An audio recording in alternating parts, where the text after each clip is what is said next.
Premier cerveau, second cerveau. Et c'est notre grande star du jour, le système nerveux entérique. Il est composé de millions de neurones qui vont jouer le rôle de chef d'orchestre du tube digestif et qui vont battre le tempo aux musiciens, les cellules musculaires lisses. Au rythme de la digestion, ces cellules vont se mettre au diapason et se contracter pour permettre la descente du bol alimentaire le long du tube digestif. Et autant vous dire que quand ce beau petit monde ne fonctionne pas correctement, vous connaissez la musique. Pas de grande symphonie de défécation, c'est le couac. Et cela va provoquer quelques désagréments comme des occlusions intestinales, par exemple. Sachez, mesdames et messieurs, que cette situation qui nous arrive parfois s'avère être le quotidien des patients atteints d'une maladie au nom imprononçable, la maladie de Hirschsprung. Elle touche un nouveau-né sur 5000. Une maladie pas si rare que ça, finalement. Il a été démontré qu'elle est causée par une absence de neurones et sans chef d'orchestre, les musiciens ne peuvent plus jouer correctement. Une façon de remettre de l'ordre dans cette cacophonie?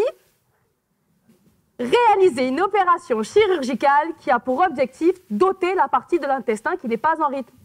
Sauf que voilà, rien n'est jamais aussi simple et parfois c'est un peu comme pisser dans un violon.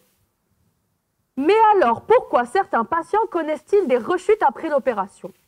Mon hypothèse est que les chefs d'orchestre ont un rôle plus global et plus précoce que seulement guider les musiciens. Peut-être un rôle supplémentaire de professeur de solfège, par exemple. Pour répondre à cette problématique, j'utilise un modèle incroyable. Roulement de tambour, l'embryon de poulet. Étonnamment, il a de grandes similarités avec l'homme et il est aussi très pratique car il suffit d'avoir un œuf fécondé et un incubateur pour travailler.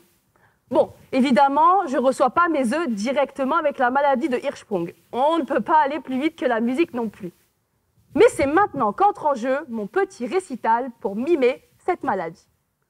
Tout d'abord, j'ouvre mon œuf et j'injecte au tout début du développement une toxine qui va me permettre de tuer spécifiquement mes neurones.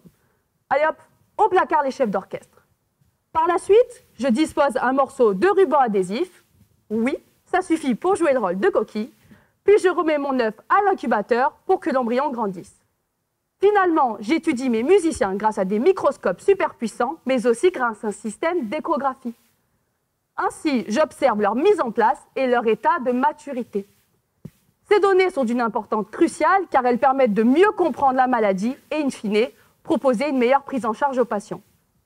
Au final, pour que votre transit fonctionne, que ce soit neurones ou cellules musculaires lisses, tout doit être réglé comme du papier à musique.